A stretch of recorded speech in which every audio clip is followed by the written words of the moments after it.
আমি আরশিয়া রানী বলছি। আজকে তোমাদের আরও একটি মা এবং ছেলের গল্প বলবো। গল্পটি শেষ পর্যন্ত শুনলে তোমাদের ওটা গরম হয়ে যাবে। আমার মা কাকলি সেন। আজ থেকে 10 বছর আগেকার ঘটনা। আমার বয়স তখন 9 বছর। আমার বাবা ট্রান্সফার হয়ে আসে একটি গ্রামে। আমার বাবা জয়ন্ত সেন একজন ডাক্তার, এই গ্রামের একটি হাসপাতালে আসে। আমরাও কিছুদিন পরে সেই গ্রামে আসি। আমরা বলতে আমি আর মা। গ্রামটি খুব সুন্দর ছিল। চারিদিক ধুধু করছে মাঠ, কিন্তু একটাই জিনিস খুব বিরক্তিকর ছিল। জায়গাটির আবহাওয়া প্রচণ্ড গরম ছিল। প্রথম দিন আসার পরেই আমার শরীর খারাপ হয়ে যায় গরমে। আমরা যে বাংলোতে থাকতাম সেখান থেকে গ্রামটি অনেক দূর ছিল। বাবাকে রোজ গাড়ি করে নিয়ে যেত হাসপাতালে রঘু নামে একটি লোক। আমাদের বাড়িতে ঘর-ধর পরিষ্কার করার জন্য একটি মহিলা থাকত, মহিলাটির নাম কমলা ছিল। সেই মহিলাটি মায়ের সাথে খুব গল্প করত। মা আশেপাশে কেউকে চিনত না বলতে কমলার সাথে সব রকম গল্প করত। একদিন আমি তাদের কথা আড়ি পেতে শুনেছিলাম। কমলা মাকে বলছে, বৌদি একটা কথা বলবো, কিছু মনে করবে না তো? মা বলল, কি বলবি বল। কমলা, শুনেছি শহুরের মেয়েদের অনেক ছেলে বন্ধু হয়, তা তোমার কোনো বিয়ের আগে ছেলে বন্ধু ছিল নাকি? মা, আমার বাবাকে তো চিনতিস না, আমাকে মেরেই ফেলত। কমলা বলল, সত্যি কথা বলো না। তোমার মতো এত সুন্দরীর কেউ ছিল না। মা, মিথ্যে কেন বলতে যাব তোকে? কমলা, তুমি বলছো তোমার জীবনে দাদা ছাড়া কেউ ছিল না? মায়েতে অবাক হওয়ার কি হলো? কমলা, না এমনি। আচ্ছা, তুমি দাদাকে খুব ভালোবাসো না? মা, বিয়ের 10 বছর হয়ে গেল আর ভালোবাসব না, কি বলিস? কমলা, জানো বৌদি, এই গ্রামটায় বেশি দিন কোনো ডাক্তার থাকে না।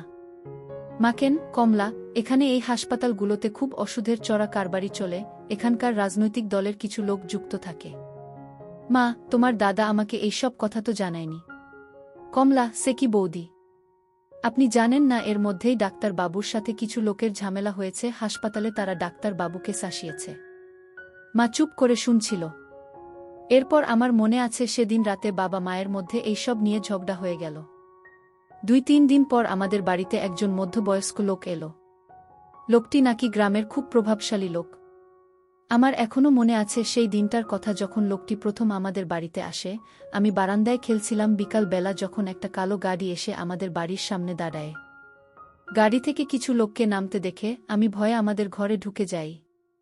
মা আমাকে জিজ্ঞেস করল, কি হলো, তুই বাইরে থেকে ছুটে এলি কেন? আমি বললাম, বাইরে করা সব এসেছে। কিরকম যেন গুন্ডাদের মতো দেখতে। আমি ঠিক বলেছিলাম, লোকগুলো সত্যি গুন্ডাদের মতো দেখতে ছিল। মা আমার সাথে বাইরে আসতেই একটু থমকে গেল। মা, আপনারা? একজন নমস্কার করে বলে উঠল, নমস্কার বৌদি। আপনি কি ডাক্তার বাবুর স্ত্রী? মাহা, উনি তো এখনও হাসপাতাল থেকে আসেননি। আবার লোকটি বলে উঠল, আমি ডাক্তার বাবুর সাথে কথা বলতে এসেছিলাম। আপনি যদি কিছু মনে না করেন, আমরা কি ডাক্তার বাবুর জন্য বাইরে অপেক্ষা করতে পারি? আমার এক খুব বিশেষ বিষয় নিয়ে ডাক্তার বাবুর সাথে কথা বলার ছিল। মা, উনি কখন আসবেন? এতক্ষণ এখানে আপনারা অপেক্ষা করবেন? লোকটি বলল, না, আমাদের কোনো অসুবিধা নেই। মা আমাকে নিয়ে ঘরের ভেতর গেল। ঘরে গিয়ে সে হাসপাতালে ফোন করে বাবাকে লোকগুলোর ব্যাপারে বলতে লাগল। বাবার সাথে কথা বলে মা জানলা দিয়ে উকি মেরে লোকগুলোকে দেখতে লাগল। তারপর কি যেন একটা ভেবে আবার বাইরে গিয়ে বলল, আমি খুব দুঃখিত যে আপনাদেরকে ভেতরে ডাকতে পারছি না। আমার ঘরের ভেতরটা অগোছালো হয়ে আছে। আবার সেই লোকটাই উত্তর দিল, না না, আপনি এইসব নিয়ে চিন্তা করবেন না, আমরা বাইরে বেশ ভালো আছি। দেখে মনে হচ্ছিল এই লোকটাই কথা বলতে পারে। বাকি লোকগুলো অদ্ভুত চোখে যেন মার দিকে তাকিয়ে আছে। দেখে মনে হচ্ছিল তাদের কাছে আমার যেন দুর্লভ কোনো বস্তু। মা ভেতরে চলে এলো। কিছুক্ষণ পরে বাবা গাড়ি করে ফিরল। বাইরে থেকে শুনতে পেলাম বাবা বলছে, আরে রাজা সাহেব, আপনি এখানে বাইরে দাঁড়িয়ে আছেন? লোকটি ঠাট্টা করে বলল, আরে আপনার স্ত্রী তো আমাদের ভয় ঘরে ঢুকতে দিল না। বাবা, আপনি আসুন। আমারই দোষ, আমার ওকে জিজ্ঞেস করা উচিত ছিল কে এসছে। এরপর বাবা লোকটিকে কে নিয়ে ঘরে ঢুকল। মাকে লোকটির সাথে ভালোভাবে আলাপ করল। আমাকেও লোকটির সামনে নিয়ে গিয়ে নিজের ছেলে হিসাবে পরিচয় দিল। লোকটিকে এবার আমি ভালোভাবে দেখলাম। লোকটি আপনার ছেলে, সবাই খুব সুন্দর দেখতে। আপনার ভাগ্য দেখে খুব হিংসে হচ্ছে। বাবা, তো আপনি আশা করি আমার সাথে হাসপাতালের এই সব বেকানুনি জিনিসপত্র ব্যাপার নিয়ে কথা বলতে আসেননি বজ্জে? রাজা সাহেব, কি আর বলবো ডাক্তার বাবু, আমার হয়েছে ঝামেলা, সামনে ভোট আসছে। আর এদিকে এই গুন্ডাদের উপদ্রবে আগামী 6 মাসে 2 জন ডাক্তার পালিয়েছে। বাবা, আপনারই তো দলের লোক, রাজা সাহেব মায়ের দিকে তাকিয়ে বলল, আপনার স্বামীকে আমি আর বোঝাতে পারলাম না। বাবা মাকে বলল, কাকলি, আমার আর রাজা সাহেবের জন্য একটু চা বানিয়ে দাও। মা অনিচ্ছা সত্ত্বেও তাকে রান্নাঘরে যেতে হল। বাবা, এবার রাজা সাহেব, আপনার এর মধ্যে কোনো রকম জড়িত না থাকলেও আমার পক্ষে সম্ভব হচ্ছে না। বাবা আর রাজা সাহেব অনেকক্ষণ ধরে নিজেদের মধ্যে কথা বলে চলছিল, আমি আর তাদের কথা কান দিছিলাম না। কিছুক্ষণের মধ্যে মা চা নিয়ে ঘরে ঢুকল। মায়ের হাতের চা খেয়ে রাজা সাহেব খুব পছন্দ করল। শেষে চলে যাবার সময় বলল, বৌদি, পরের বার কিন্তু এলে আর কিন্তু ঘর অগোছালো থাকার অজুহাত দেবেন না। মা মুচকি হেসে বলল, এবার অন্য কোনো অজুহাত দেব?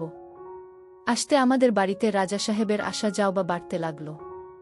একদিন রাতে শোবার সময়ে মা চুল আঁচড়াতে আঁচড়াতে বলল, শুনলাম তুমি নাকি হেড অফিসে কয়েকজনের নামে নালিশ করেছ, তুমি জানো ওরা কারা? বাবা আর চোখে মায়ের দিকে তাকিয়ে বলল, তুমি জানলে কোথায় থেকে?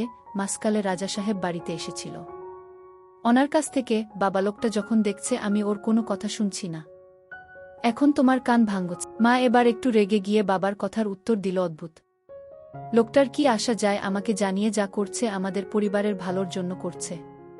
বাবা, আমার পরিবারের ভালো ব্যাপারটা নিয়ে বাইরে কোনো লোক মাথা না ঘামালে ভালো। সেদিন রাতে মা কিছু বলল না, কিন্তু পরের দিন মা বাবার মধ্যে খুব ঝগড়া হলো এই সব নিয়ে। মা শেষ পর্যন্ত কাঁদতে শুরু করে দিল। বাবা মাকে বোঝালো, দেখো কাকলি, তুমি ভয় পেয়ে না, আমার কোনো ক্ষতি হবে না। রাজা সাহেব ভয় পেয়েছে, ও তোমাকে ব্যবহার করছে যাতে আমি ওদের উপর থেকে অভিযোগটা তুলে নিই। এরপর নিজেদের মধ্যে কিছুটা মিটমাট হওয়ার পর বাবা হাসপাতালে চলে গেল। সেই রাতে যা অনিবার্য ছিল তাই হল। রাতে মা খুব চিন্তায় ছিল, বাবার আসতে বাকি দিনের তুলনায় অনেক দেরি হচ্ছিল। এমন সময় আমাদের বাড়ির সামনে রাজা সাহেবের গাড়ি এসে দাঁড়াল। গাড়ি থেকে রাজা সাহেব নামতেই মা বুঝতে পারল কিছু একটা অঘটন ঘটেছে। মা বলল, রাজা সাহেব আপনি? রাজা সাহেব, কাকলি, একটা খারাপ খবর আছে।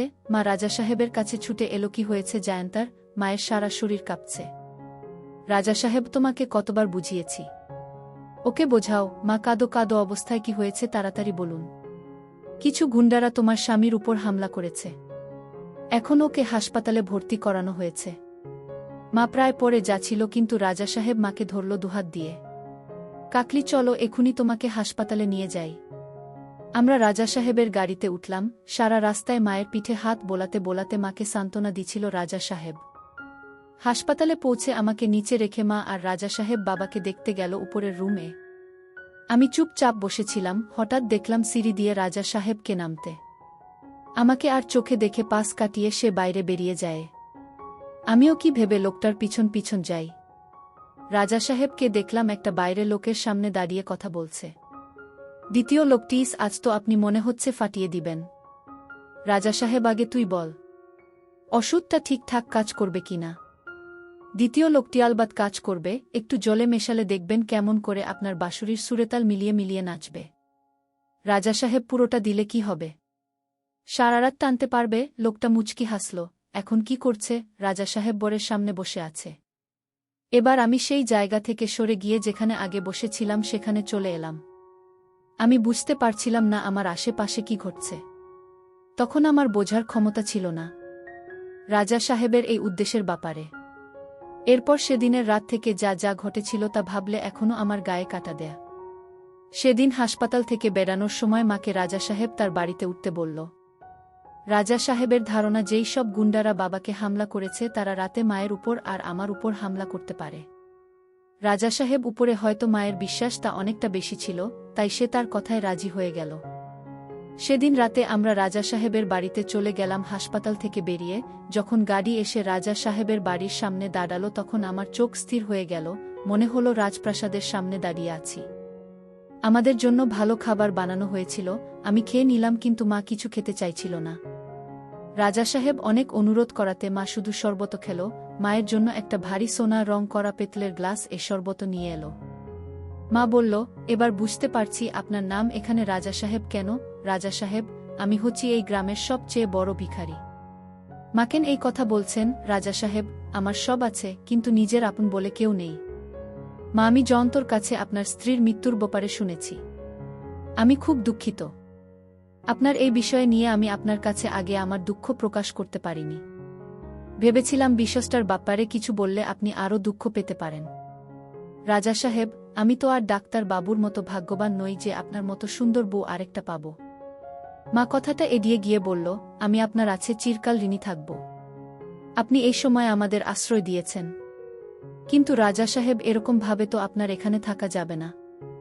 জায়ান্তাকে কি সত্যি এই হাসপাতালে রাখতে হবে? আমি ওকে এই গ্রামের বাইরে নিয়ে যেতে পারি না।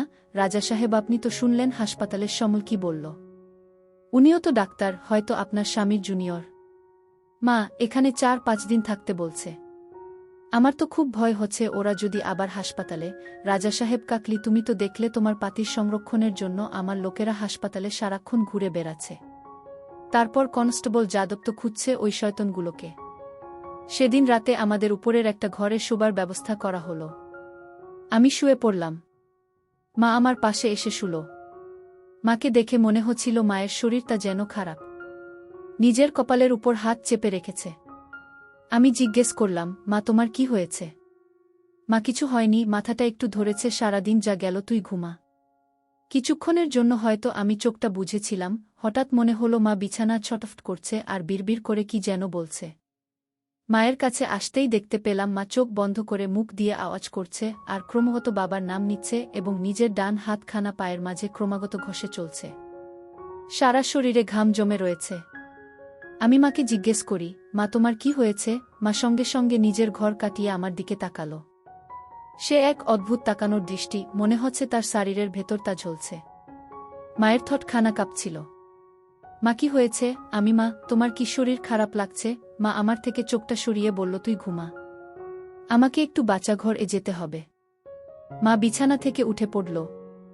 আস্তে আস্তে বারান্দা দিয়ে বাচ্চাঘরের দিকে গেল। আমিও দরজার সামনে দাঁড়িয়ে রইলাম। দেখলাম মা বাচ্চাঘরের সামনে গিয়ে থমকে গেল। দেখলাম বাচ্চাঘর এ তালা লাগানো। মায়ের মুখে বিরক্তি দেখা গেল। অনেকক্ষণ ধরে কি যেন ভাবল এবং তারপর রাজা সাহেবের ঘরের সামনে গেল। ঘরে টোকা মারতেই রাজা সাহেব সঙ্গে সঙ্গে দরজা খুলে দিল। মনে হলো রাজা সাহেব অপেক্ষা করছিল। রাজা সাহেব পুরো একসেট মায়ের সামনে দাঁড়িয়েছিল। কি হয়েছে কাকলি? রাজা সাহেবের বলল, কি হয়েছে তোমার? তোমার স্বামীর কথা চিন্তা করে ঘুম আসছে না? মা তৎক্ষণাৎ নিজের ঘরটা কাটিয়ে, না রাজা সাহেব, আমার একটু বাচ্চাঘরে যেতে হবে। রাজা সাহেব বলল, ও তোমার বাচ্চাঘর এ যাবা প্রয়োজন? এস ঘরে এসো, ঘরে এসো। চাবিটা কোথায় রেখেছি খুঁজতে হবে। মায়ের হাত ধরে নিজের ঘরে নিয়ে গেল। আমি আস্তে আস্তে দরজা থেকে উকি মারা বন্ধ করে ঘর থেকে বেরিয়ে এলাম। আস্তে আস্তে রাজা সাহেবের ঘরের দিকে গেলাম। আলতো খোলা জানলার মুখ দিয়ে উকি মারলাম। রাজা সাহেব আলমারি খুলে কি যেন একটা খুঁজছে। মা জিজ্ঞেস করল, আপনি বাচ্চাঘর এ চাবি দিয়ে রেখেছেন কেন? রাজা সাহেব মায়ের দিকে তাকিয়ে বলল, মাঝে মধ্যে বাচ্চাঘর এ বন্য বিড়াল ঢুকে পড়ে, সাপ ও ঢুকে পড়ে, তাই জানলাটা আর দরজাটা আটকানো থাকে। এরপর মায়ের কাঁধে হাত রেখে বলল, তোমার শরীর ঠিক আছে? তুমি এত ঘামছ কেন? মা এবার রাজা সাহেবের হাতখানা সরিয়ে বলল, আমাকে আমার ঘরে যেতে হবে রাজা সাহেব, আমার ছেলে ঘরে একা শুয়ে আছে, আমাকে না দেখতে পেলে ভয় পাবে। মা কেমন যেন একটা অস্বস্তি বোধ করছে রাজা সাহেবের সামনে। ভালোভাবে জানলার কাছে মুখ বাড়াতেই বুঝতে পারলাম কারণটা, রাজা সাহেবের তাঁবু হয়ে আছে। রাজা সাহেব মায়ের কাছে এগিয়ে এসে বলল, কি হলো? আমাকে ভয় করছে কাকলি, আমার শরীরটা ভালো নেই। রাজা সাহেব মা মুখ ফিরিয়ে দরজার দিকে ঘুরতে যাচ্ছিল, এমন সময় রাজা সাহেব পিছন থেকে ধরল দেওয়ালের সাথে। মা কিছুক্ষণ রাজা সাহেবের বাহুবন্ধনে ছটফট করল কিছুক্ষণের জন্য, তারপর কাঁদতে লাগল। রাজা সাহেব মাকে বলল, আমি জানি তোর কি হয়েছে। তোর আজ রাতে তোর স্বামীর প্রয়োজন ছিল, কিন্তু আজ তোকে কে সেবা দিবে সেটাই তুই বুঝতে পারছি না। তোর চোখে ভেসে আছে নিঃসঙ্গতার ছাপ। মা ফুপিয়ে ফুপিয়ে কাঁদছিল, কিছু বলছিল না। নিজেকে এরকম ভাবে আটকে রেখে কি লাভ? শুধু ভাব যে একটি রাত তোমার পা ফসকে গেছে। কাল কেউ জানতে পারবে না আমাদের সম্পর্কর ব্যাপারে, রাজা সাহেব বলল। মাকে এবার নিজের দিকে ঘোরালো রাজা সাহেব। মা মাথা নিচু করে ফুপিয়ে ফুপিয়ে তখনও কাঁদছিল। মায়ের চোয়ালখানা 2 হাত দিয়ে চেপে ধরল। তো লজ্জা কিসের? এক মুহূর্তের জন্য সমাজের কথা ভুলে যাও, ভুলে যাও তোমার স্বামীর কথা, দেখবে আজ রাত তোমার জীবনের সবচেয়ে বড় স্মরণীয় রাত হবে। মা মুখটা ঘোরানোর চেষ্টা করল, কিন্তু রাজা সাহেব মায়ের মুখখানা সরাতে দিল না। রাজা সাহেব মায়ের মুখের কাছে নিজের মুখখানা এনে বলল, তুমি আজ রাজি হও বা না হও, আমাকে তুমি আটকাতে পারবে না। তাদের কার্যকলাপ দেখে আমি আর থাকতে পারলাম না। মুহূর্তে মধ্যে মায়ের সারা শরীর কেঁপে উঠল, মা হাউ হাউ করে কেঁদে উঠল। আমি আর দেখতে পারলাম না, সরে গেলাম জানলা থেকে। আমার মাথা কাজ করছিল না, খুব ভয় পেয়েছিলাম, একটু কেঁদে ফেললাম, নিজের মাকে একজন ব্যথা দিচ্ছে আর কিছু করতে পারছিলাম না ভেবে আগেই কান্নাটা এসেছিল। আমি সেখানে থাকতে পারলাম না, নিজের ঘরে চলে গেল। ঘরে দরজা বন্ধ করতেই মায়ের গলার আওয়াজ কানে আসছিল না। কিন্তু বিছানায় শুতে পারলাম না। বিভিন্ন প্রশ্ন আমার মাথায় ঘুরতে লাগল। আমি আর ঘরে বসে থাকতে পারলাম না, প্রশ্নের উত্তর খুঁজতে আবার সেই ঘরের দিকে গেলাম।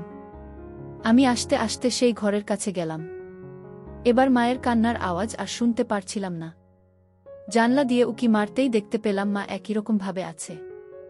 রাজা সাহেব বলল, কাকলি, আমি তোমার মাথায় সিঁদুর পরাতে চাই। মা, সিঁদুর সেটা কোথায় পাবো রাজা সাহেব? রাজা সাহেব বলল, আমার কাছে আসে। রাজা সাহেব খাট থেকে উঠে আলমারির কাছে গেল।